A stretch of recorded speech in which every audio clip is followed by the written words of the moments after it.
Seit letzter Woche ist die Schweiz gerade um eine ganze Reihe von Popstars reicher. Wer hätte da gedacht? Alle sind in der SVP-Nationalorchester auf Nürnberg. Jawohl! Jetzt Partytime, oder wie wir Schweizer sagen, es ist Kilby-Zeit, versteht Sie? Also meine Herren, der SVP-Song, könnt ihr schnell noch reinhören?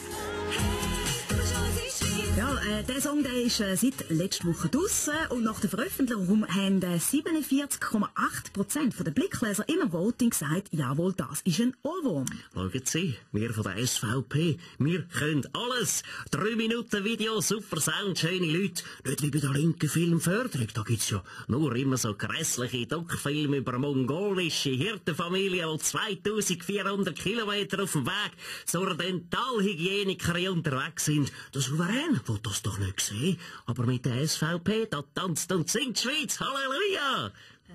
SRF-Generaldirektor Roger Diebeck, auch Sie heute in unserer Runde.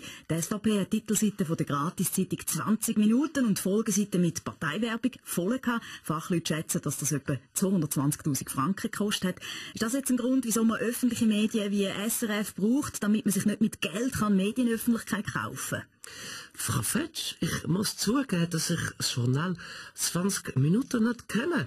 Ich studiere täglich Le Monde Diplomatique und den Politikteil in der Marie Claire, aber der Georges Bataille, der berühmte Vertreter vom Poststrukturalismus, hat über Propaganda im Konsummilieu betreffend gesagt, und ich zitiere gern, es öffnet uns für die referenzielle Erfahrung der Sache als solche, als das, was es in ihrem Sinnsein ist.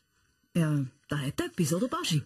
Ja, hallo, wie gesagt, ich wollte auch etwas dazu sagen. Zu dem Zitat? Ja, wie gesagt, nein, aber der SVP-Song, das ist mein Song. Aber, also wie von dir? Ja, von dir geschrieben? Klar, ich meine Putzfrau, also meine Mami hat einen Sack mit alten Demobändern einfach auf die Kirche geworfen und dort drin war sicher auch die Kassette gewesen, mit meinem Song. Ich meine, ich habe es gemerkt, aber irgendjemand hat den Sack schon aufgeschnitten gehabt. Aha, und für wer oder was wäre denn der Song geplant gewesen? Ja, kein Song, es wäre ein Klingelton gewesen, gut zu halten, ja. Klingelton, kann man von dem leben? Ja, wie gesagt, es wäre eine Weltpremiere gewesen, ein Live-Klingelton. Immer wenn es läutet, dann hätte ich im Studio live gesungen.